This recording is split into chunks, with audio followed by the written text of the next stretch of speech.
Okay. I think this sounds a little better today, but I still have a little issue with it, so I'm going to work on that, and I'll get back to that. I'll get back to the sound next week. I haven't really had. Oh, I guess I've had plenty of time, but I did not devote it to that. So we'll get back to it. We're not going to focus on it. We're not going to focus on it today, though. Today we have a fun one. We are going to talk about whether we are the hero in our story or not. And this is going to play into judgment. This is going to play into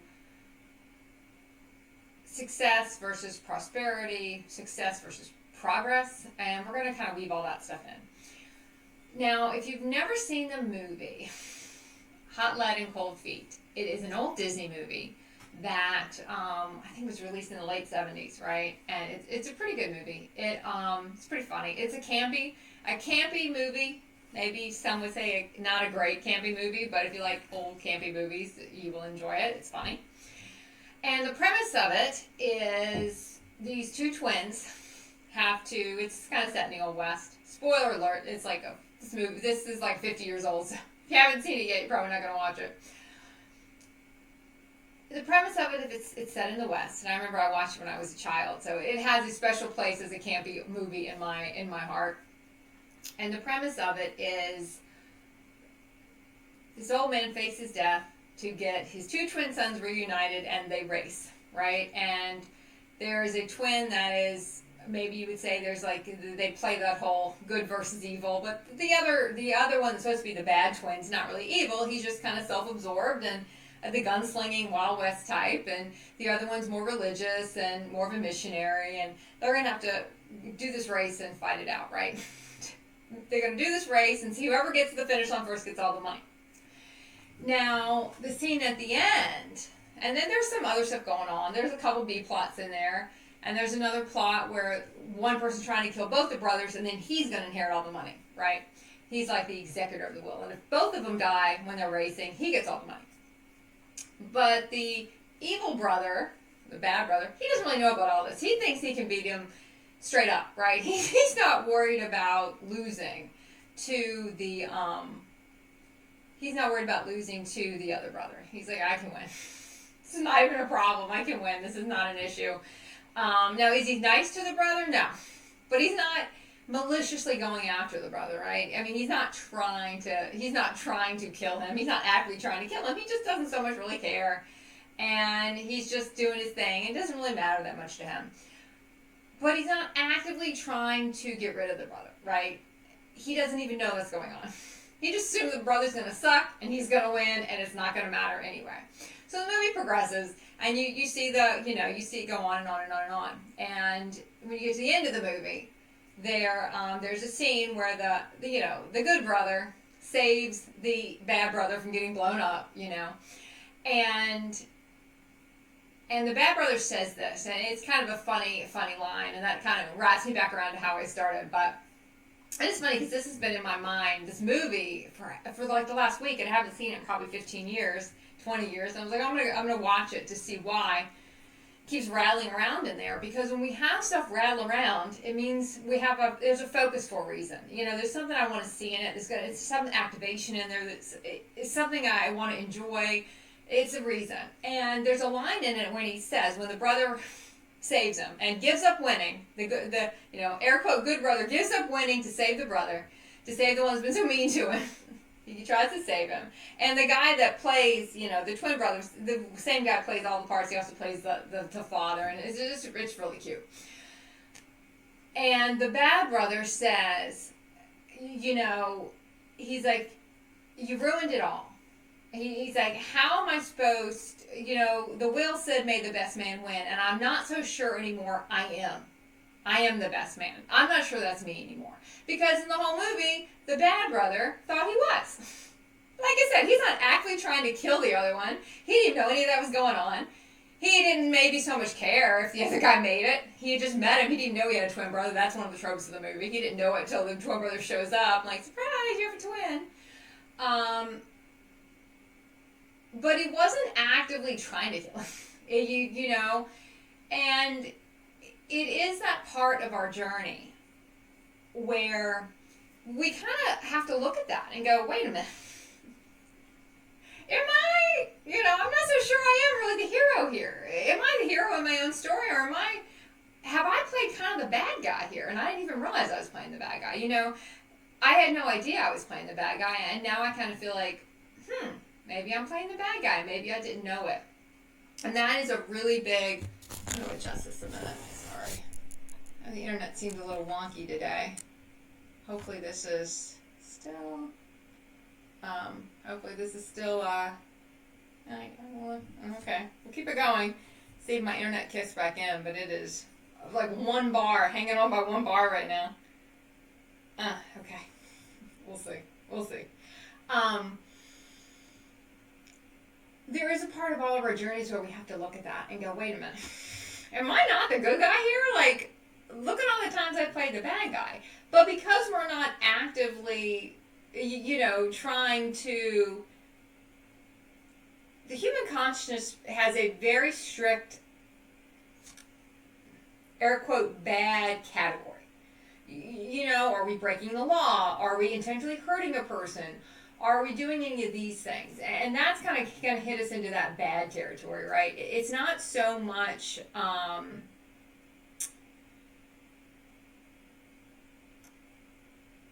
a soul criteria. We're not getting judged on that. I'm going to use the word judge because that's how we're going to judge it. The soul doesn't really judge. The soul just kind of absorbs what you're doing. It looks at what you're doing, but it doesn't really judge what you're doing, right?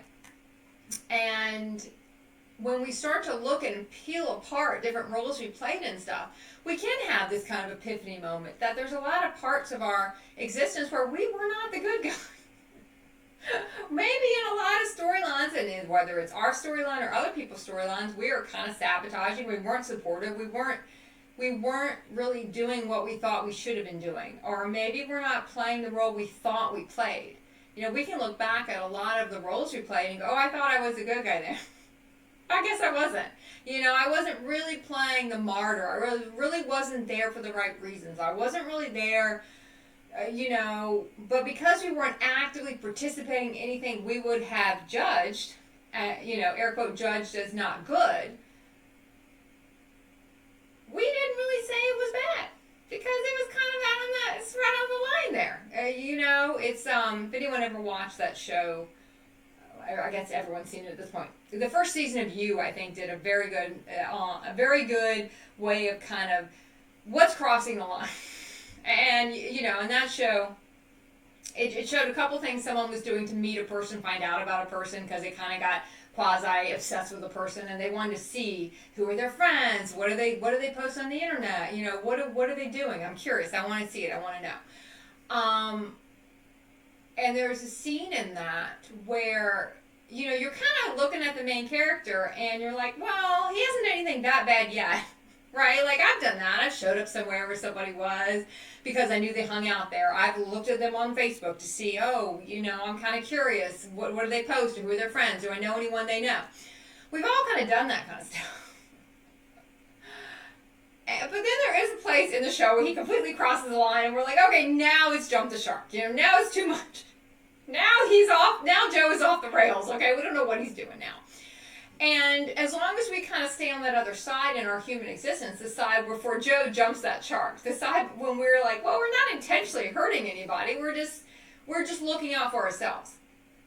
And that is kind of where you start to see the difference. When you start going through your life in a human consciousness and going through your life as an ascended consciousness, and how that starts to shift and how that starts to change, and how you start to feel about how you've acted in the past. How you start to feel about how we have done things in the past and how we have carried ourselves in the past. These are big questions that a lot of times we might not really know the answer to. We might not really know when we're in the middle of it. We don't see it. But when we get out of it, we can see it. And even parts of your ascension journey, you're going to really have to look at why you're in reality. What are you really participating in? Why are you really there? And am I really there to help a person? Or am I more there to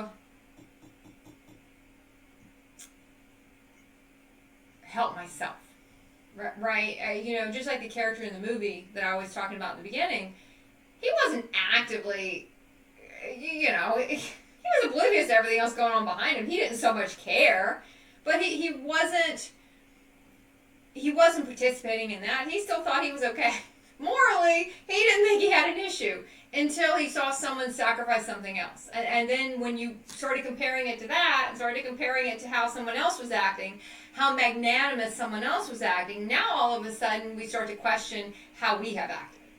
And that's really what happens with ascension, but it's really just you looking at how you act now to how you acted then, right? It's like you're comparing yourself to yourself, just in different frequencies. You can go and look at how you had treated other people and why you really were in a situation. And no matter how much you tried to say, oh, I was in it to help everybody else, and I didn't care. If your human consciousness created it, your human consciousness tainted it. Tainted it with versions of itself, and it tainted it with only in it for itself. And those are a lot of things we have to come back to when we start clearing. And there's a lot of ascension where we have to kind of close those timelines out and say, okay, that was my human existence. That is not how I am now. And some of the issues we start to run into that we have to resolve, it feels like over and over again, is how people who knew us then see you now. Because they are not expecting such a different version of you, especially if you really have been in your ascension for, for many linear years. And they kind of keep expecting the same one.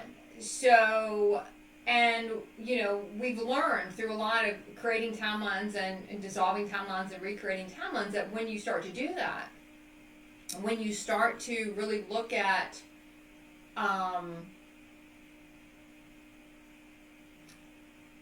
what we're expecting from someone. The minute we expect the same thing, we get the same thing. We keep recreating the same thing.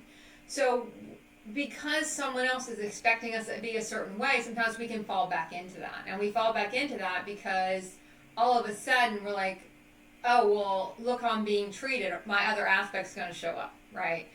It's almost like echoes of our past aspects, echoes of our past selves. There's one reason people do it, to see if we have any of that stuff still in there. Are you going to get triggered and go back to any of that old behavior? If there's any teeny particle of you left that is that, you're going to find yourself going back into that aspect. One, so you can see the aspect and clear the aspect. That's a very important part of our process, of our ascension process, is to making sure we're clearing all that stuff out. And if we're not clearing all that stuff out, and if we continue to let all that stuff ride and say, okay, it's just such a small part of me, it doesn't matter, it starts to matter the pure the rest of us starts to get. Because it starts to be in such a contrast to our frequency. It's such a contrast to what we're doing. It's such a contrast to how we're trying to be and how we're trying to live. And what we're trying to create. That when you do feel like getting triggered, sometimes we always want to kind of blame the other person. Like, everything you learn from the Disney movies. Well, you can't be Disney movies. Like, the brothers try to do the other brother. Like, why'd you ruin it? I thought I was the hero, and now I'm not, Why did you ruin this, my whole illusion of who I was by doing something so nice for me? Now you've ruined it all. Now I can't unsee myself, and once we kind of see how we act, we are in the same predicament. We cannot unsee ourselves. We cannot unsee the different ways we act in different situations. And sometimes there'll be certain people that kind of, certain people that push us, and certain people that get us to push us to the next, push us deeper into C. What is going on with me? Why am I acting like that? Why am I still looking at the external world for validation? Which is going to lead me into progress versus success. Because when we're looking at ourselves in this context, and we start to almost have this mirroring context, which, like I said, this movie did it with twins, but because everyone in our life is a twin. We do it with everyone in our reality, in a sense, and we can kind of look back and see different aspects of us and why that person was there, and why all of a sudden people we thought shouldn't be in our lives are back in our life, and are these people really changing? Are we really changing? And it can take a while to start to see that. And I was listening to something the other day, and they were talking about as long as you're making progress, that's all that matters. But you have to be able to show progress. But progress and success are not really the same thing. Success is an external view of what's going on in your life, right? You can be successful but not still be making a lot of progress, if that makes sense. I'm going to see if that's going to make any sense. I'm going to have to reword that. There's parts of your existence, no matter where you are in your ascension journey, whether you're in your pre-awakening, your awakening, and onto your ascension journey, where you're becoming those aspects, not just awakening to those aspects of yourself. You're becoming them. You're rearranging your life to be those aspects, to live as those aspects, to live and create realities based on your higher aspects in your soul and not on your human anymore. That's what ascension is. That's what it is. But if you try to measure it by what a human would think success is, it's not going to feel like you're making any progress, because you're not going to be having the external validation, because that's a human validation. Your soul is not looking for that. Your soul is not looking at that as an endpoint to anything. Your soul is not looking at that as checking a box. Your soul is not looking at that as, oh yeah, okay, I made it. Whew, I thought I wasn't going to do it. Those are human check the box kind of things. That's not what our soul does. Our soul is not going to measure anything like that. Our soul's not meant to measure anything like that. The soul doesn't measure. It's more infinite than that. It doesn't really keep tally. It just is there, and it's experiencing. I can't even say the word. I guess it's not doing that because I can't say the word. It is seeing what we will do. It is seeing if we can be trusted with more aspects of ourselves, with more of our power sets, what we're able to do, how we're able to create so fast. It's seeing where we are and what we're willing to let go of and what we still want to hold on to and what we're not willing to let go of and what we're like, oh, I kind of want to keep this over here. I don't want to let that one go, but you can have this. It's almost like 8 stages of grief, or 5 stages of grief. We go through that when we go through soul dust. We go through that when we go through our awakening. Let me keep these things, and you can have these, or I'll always be able to do this if I can get through this moment. We go through that a lot, and we'll continue to go through that. There's no way we're not through that. There's no way we don't go through that, because it's so rough for us to give up all the stuff we valued that made us successful, because that's how we measured where we were. That was our version of progress. If you even feel the words, they have a totally different feel to them. Success and progress, they are totally different. You're going to have a lot of soul progress, and you're going to feel and see how you totally are acting in a completely different way than when your human consciousness was driving the bus, so to speak. And you're going to feel that, and you're going to feel how totally different you are. And that's progress. What used to trigger you doesn't trigger you anymore. No, it's not because I got so used to my triggers. It's that you have resolved your triggers and you don't hold them in your body anymore. It's not so much no one can trigger you.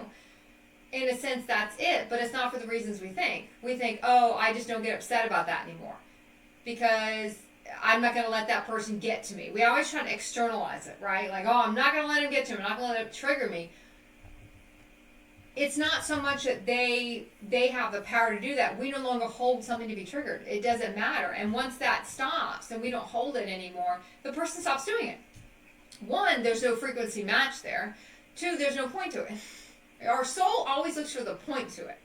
It's like when I see anyone, and this especially gets to people as you get to certain parts of ascension, you definitely cut through a lot of the gregariousness of human consciousness, where everything has to be explained. You have to have this whole freaking paragraph of what's going on with someone before they get to actually what they want or actually what they're trying to say. It's just the human wants to say the words and wants to paint a different picture. It doesn't want to say what's really going on. It's like if I have someone who wants to cancel something, I don't want to read 3 paragraphs about what's going on, why you need to cancel it. Just tell me you need to cancel it.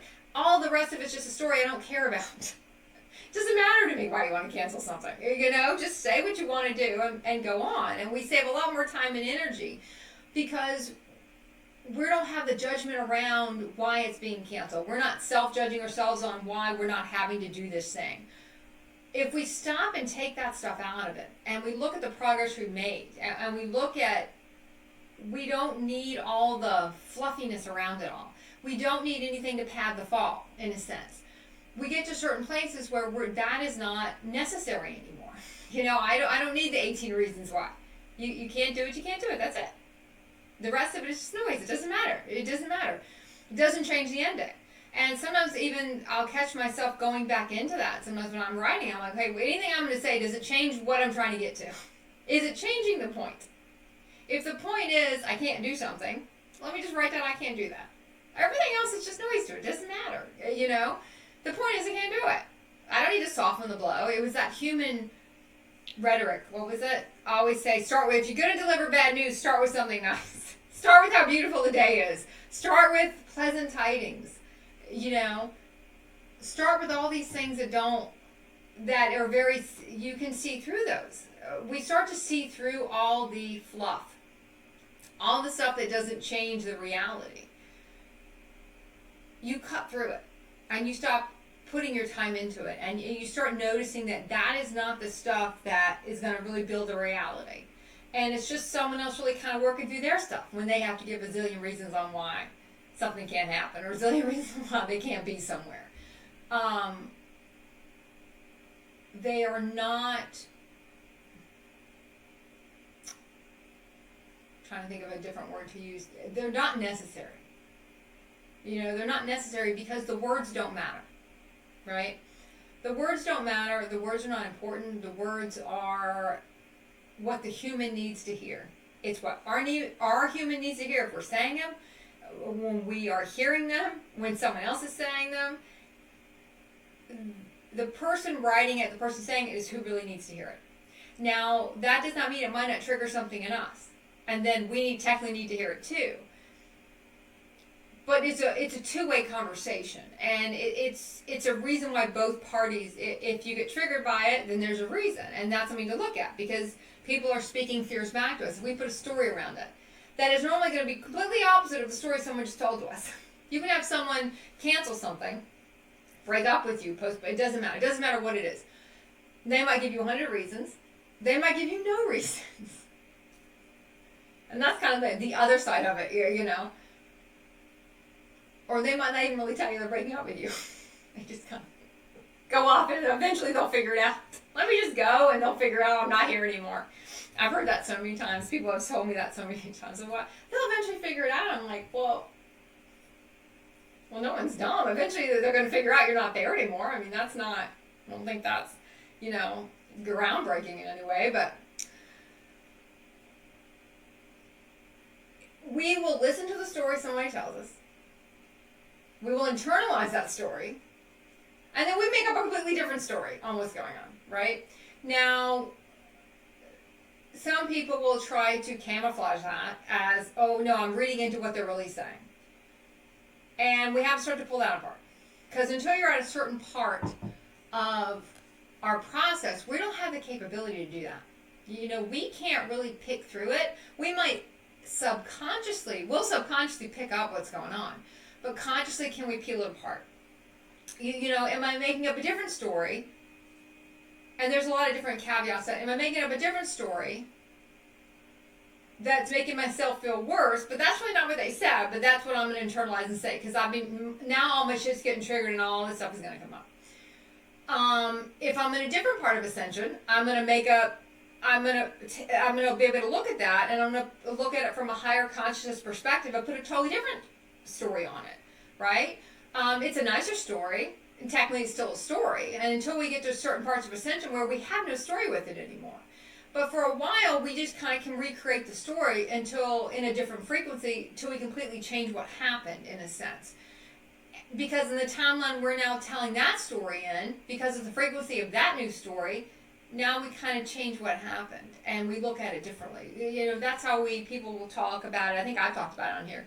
You kind of reshape the past because in the timeline you're in, it went down a different way, right? Because you remember it differently. You remember it at a different frequency. You're pulling it apart in a different way. So you're going to do this all through Ascension. You're going to pull the stories apart in a lot of different ways. And you have to look at what is it creating when you're pulling the story apart, right? Am I reading it and I'm seeing the 18 paragraphs about what's going on? And when I'm saying reading the field, someone can be telling you the story. Most of the time, people text me the stuff because they don't want to say it. So I'll get a long text about whatever it is.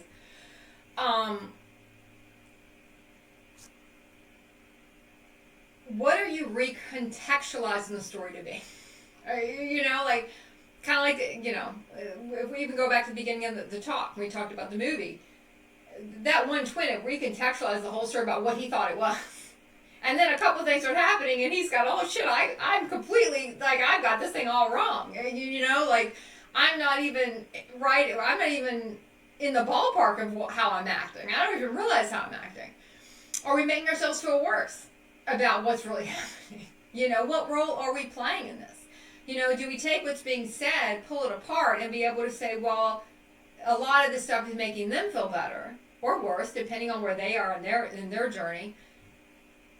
How do I feel about it? Is it triggering anything in me? And now I'm making up a worse story to make myself feel worse, because I'm trying to clear out all this stuff within me. That really goes back into self-judgment and really pulling all that stuff out of us and really being able to look and go, okay, what am I doing? What part am I playing here? Am I really seeing this for what it is? Or am I now rewriting it? You see a lot of that in Hollywood. Someone takes a script and they write the script, and all of a sudden someone else writes the script, or they'll take two different scripts and kind of pop them together, redo the whole show, and now we have part of it here, and this got rewritten here, and you watch the show, it doesn't really make any sense because there's different tonal things all over the place. Everyone's doing weird stuff. Everyone's acting in different timelines because technically they're all acting in a different movie, right? That everyone got mosh posh together, and that's what happens in our existence all the time. We have timelines crossing. We dip in and out of timelines all day long. We change timelines. You think you wake up in the same one you go to bed in. You just can't see the differences yet. You're not. You're waking up. Even in our human consciousness, we're waking up a different version of a different timeline. We do it all the time. Something looks impossible, then all of a sudden it gets solved. You're like, oh, well, I had no idea that would be so fast. That was really easy. How quickly that got fixed. How quickly all that stuff got done. Because that's where we are. In that timeline, this wasn't really a problem because it already got solved. So we're always dipping in and out. And the question you have to look at is what's driving the timeline you're in? What are you getting out of it? And conversations are a great way to figure that out, whether it's your own internal monologue on what's going on. Can you read something and just see a lot of this is fluff because they don't want to get to the point and dismiss it as that? And it goes no farther than that. Okay, whatever it was happened and that's the end of it. Or do we make up something else? Let me just continue to make up a different story. And in this story, I'm really, they're really saying they don't want to spend time with me, or they're really saying I'm not good at this, or they're really saying they don't want to be part of this. But that's not really what they said. Am I picking up on something else? That's the stuff we got to look at. That's stuff we got to pull apart. But it's always going to be how you feel about it. And that's progress. When you can look at something and be able to really look at it, I start to see the waste of time in being really verbose on something. And it is probably one thing that I sense, because I used to do kind of the same thing, I have very low tolerance for it. I just don't want to hear about it. I just get to the point. If it's something else you want to talk about, call me on the phone or whatever, and then we'll get to the other part of it. But just really verbose and going on and on and on about a very quick, something that can be handled very quickly. Because one thing our soul is that our human is not. Our soul is very efficient, okay? It doesn't waste any momentum on stuff that has no weight going forward. That is why things that you were getting something out of on a soul level for a long period, whether it just be completely clearing some mucky stuff out, and clearing some words your soul can embody, and you're having a very hard time with something emotionally, and your human is struggling with something, you will find you will go through it for a long time. And you might think, oh my God, why am I suffering? Why is my soul letting me suffer and go through this and go through this? And then we have to look at that. Why? Okay, can I just walk away from this? Am I just staying in this to suffer? What's the story I have around it? The minute we start asking those questions, those internal questions where we're not a victim to it, and for a while we're just going to clear the victim energy to get to the deeper part of it. The victim energy is kind of on top of all that. We start clearing the victim energy about the whole situation. Now we can go deeper. Why am I still participating in this? What is going on? And as soon as we start asking those questions, the timelines end very quickly. Because we're the ones that keep them going. And as soon as our soul has no purpose in us staying in it anymore, it ends it. Because there's no point to it. Our human is very inefficient. It'll keep us in shit forever. It'll keep us going around the scenic route, going 100 different ways to get back to the beginning. It creates all these stories why it's different, but it's really the same shit. It will keep us going and keep us going and keep us going because it doesn't know another way. And it's a big stall tactic. It's just continuing to talk about shit that doesn't really matter, in a sense. It's very verbose. The human is very verbose. It's going to talk and talk, and it really has nothing to really say. But when we're in that consciousness, we don't realize that. And, when you're in the middle of it, you're in the middle of it. But when you start to get to a different frequency yourself, and your consciousness is in a different frequency, and it's trying to get your body to a different frequency, you're only going to be able to see this stuff from a higher consciousness looking down back at that reality your body is setting in. So think about your consciousness up here, your body's setting here in this situation, whatever it is, and your consciousness gets to the point where it can see how it's creating the situation. You're pulling yourself out of it. You're not waiting for someone. I know all the Disney tropes now are, oh my God, they don't want the prince to save anybody. No, you can't have any more damsels in distress. Everyone's got to save themselves, or the female's got to save everybody. But we're beyond all that. You look and see how you're creating the whole flipping thing. And once we can see that, we can then get ourselves out of it. And whether it just be walking away, just stopping the what we're doing to continue to self-perpetuate the same shit over and over and over again. Because we're the ones that do it. And until we realize we're the ones that do it, we don't feel like we have the agency to stop it, right? And that gets into getting rid of all that victim energy. Because the minute we get rid of all that victim energy, then all of a sudden, I do have the agency to stop this. Because I'm the one that's doing it. That is when we start to see some progress. Now, it might not be progress to someone else in a human consciousness looking at what you're doing as progress. Progress is a very internal feeling to it. Success is an external judgment of what you're doing. It's the external validation that something is working. Progress is an internal validation. Am I moving forward? And we can even start to look at our timelines in that sense. Have I stopped progressing? Is this timeline stopped progressing and I'm trying to keep it on a ventilator here because I don't want something about it I don't want to end? Or I'm afraid I'm not going to like the next one, so I'll just set in this one as long as I can set in this one and kind of, not have to go on to the next one. So as we go through a lot of these different iterations I know we threw a lot out today. We got through a lot today. And I'm not really sure how my internet's holding, so I don't want to go too long because it's a possibility that this is, going to be in and out when I look at the replay, and I'm going to have to try to cobble it together. It's important for us to understand that, I might have found one of the problems. My cat tends to chew through the cords. Might be one of the reasons why I'm having an issue. Yeah, we'll see. That might be one of my problems. Oh well, at least it got solved. See? What was a problem in the beginning is not a problem anymore. I think I know what's going on. Alright. Okay. I'll deal with that later. And I'll deal with the cat later. Alright, I think we're going to leave it there. And I will see everyone. Will I be back next week? No. No, I don't think I will be. If I do, I'll have to maybe I might do a Tuesday stream next week. We're gonna have to see. Now I think I keep surging the power line. So, all right, I'll see everyone next time.